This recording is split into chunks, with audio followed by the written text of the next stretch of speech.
السلام عليكم، ازيكم حبايبي؟ عاملين ايه؟ كل سنة وانتم طيبين ورمضان كريم عليكم وعلى الأمة الإسلامية كلها جميعا يا رب.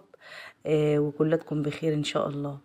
أول حاجة بقى النهاردة عملت ديك رومي جميل أول رمضان. عملته بطريقة تحفة وتتبيلة جميلة ما شاء الله، هتعتمدوها على طول من جمالها. طعمها رائع. النهاردة بقى أنا معايا الديك بتاعي بالشكل ده. هو ديك صغير في العمر مش كبير قوي. غسلته حلو ونضفته وبعد كده عملت له محلول نقع يوم كامل. جبت بقى مية وفيها معلقتين ملح ومعلقتين من السكر وعصير ليمون. وكل ده بقى نزلت قلبتهم في بعض وحطيت الديك بتاعي يوم كامل، يعني من أول النهار لحد آخر النهار. بعد كده بقى غسلته حلو ونضفته بعد ما عمل اللي فيه كده، خر اللي فيه كله ونزل كل اللي فيه في المحلول ده. غسلته حلو ونضفته برضو وشطفته ونشفته من المية.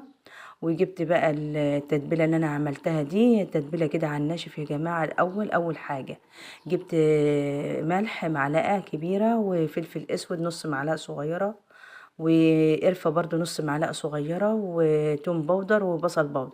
كل ده نص معلقه صغيره، حطيتهم وقلبتهم على بعض. ودلكت الديك كده من كل النواحي ومن تحت الجلد كده يتشبع كده من التتبيله اللي انا عملتها دي، عشان تبقى لحمته حلوة كده واخدة كده من شاربة كده من التوابل. او بعد كده بقى جبت التتبيلة بتاعتي التانية اللي احنا هنعملها. جبت الكبة بتاعتي ونزلت ببصلتين متقطعين ونزلت بجزر برضو متقطع، جزرتين. وحطيت معلقتين من الصويا صوص وحطيت برضو معلقتين من الكاتشب. ونزلت بقى بالبهارات بتاعتي. حطيت الملح التوم باودر وبصل باودر كل ده معلقة صغيرة، وفلفل اسود وبهارات برضو مشكلة حطتها. وحطيت نص معلقة صغيرة من الحبهان المطحون. وحطيت برضو ربع معلقة صغيرة من القرفة وعصير ليمون برضو ليمونة كاملة. كل ده نزلت بيه كده في الكبة. هضرب بقى كل ده بقى مع بعضه. حطيت برضو معلقتين من الخل وفرمت كل ده مع بعضه. ونزلت بالتتبيلة الجميلة دي، حطيت لها معلقة كبيرة من الملح او معلقتين كبار كده وقلبت كله مع بعضه.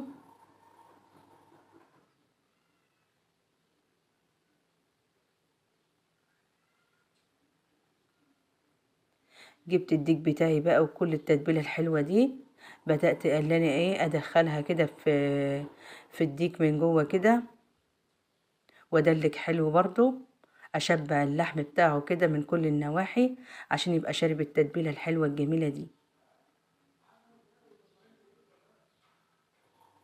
بعد ما تبلته يا جماعة، انا بتبله على فكرة من بالليل، تبلته ليلة كاملة برضو. حطيته في التلاجة بقى لحد تاني يوم العصر كده.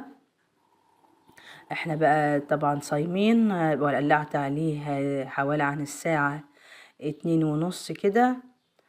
طلع معايا يعني كشفته كده حوالي عن 3:30 كشفت عليه.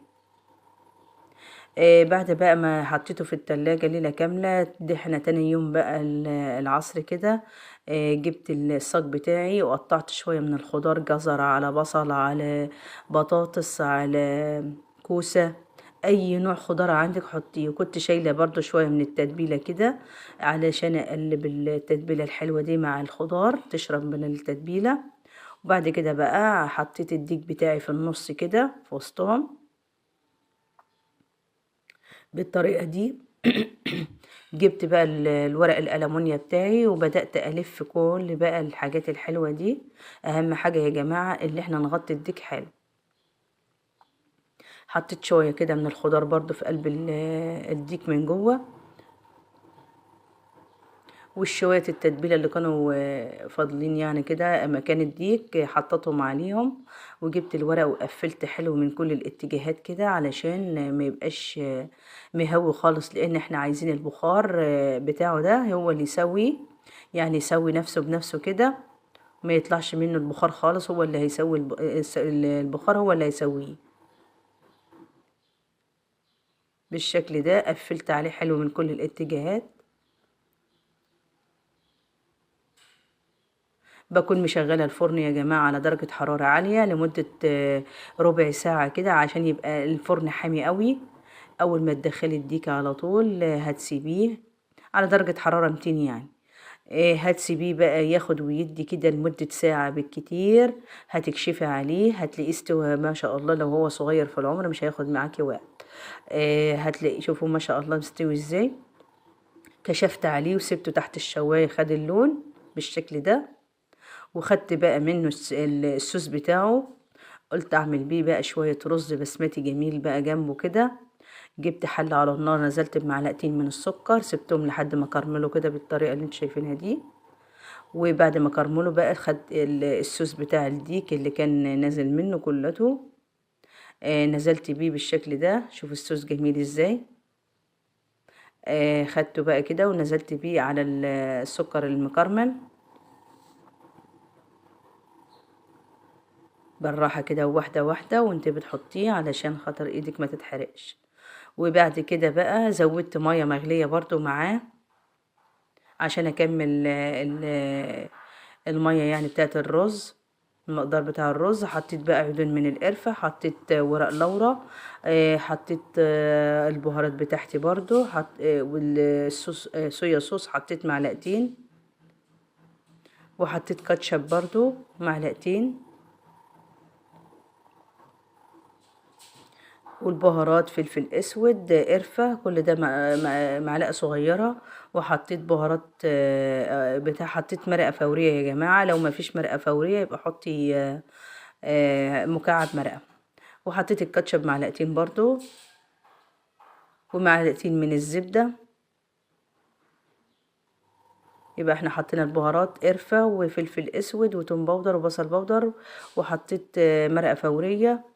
وحطيت الملح برضه اهو سبت كل ده غلي مع بعضه كده. وبعد كده كنت بكون غاسله الرز بتاعي كيلو من الرز غسلته حلو ونضفته ونزلت بيه. هغطي عليه بقى واسيبه بقى ياخد ويدي كده مع نفسه لحد ما يبقى يستوي معايا خالص تماما. بقى معايا بالشكل ده هدي عليه البوتاجاز بقى واسيبه بقى لحد ما بقى استوى بقى بالشكل الجميل ده. تحفة تحفة يا جماعة والله طعمه رائع. اكتبوا لي بقى في الكومنتات ايه رأيكم في الجمال والحلويات دي.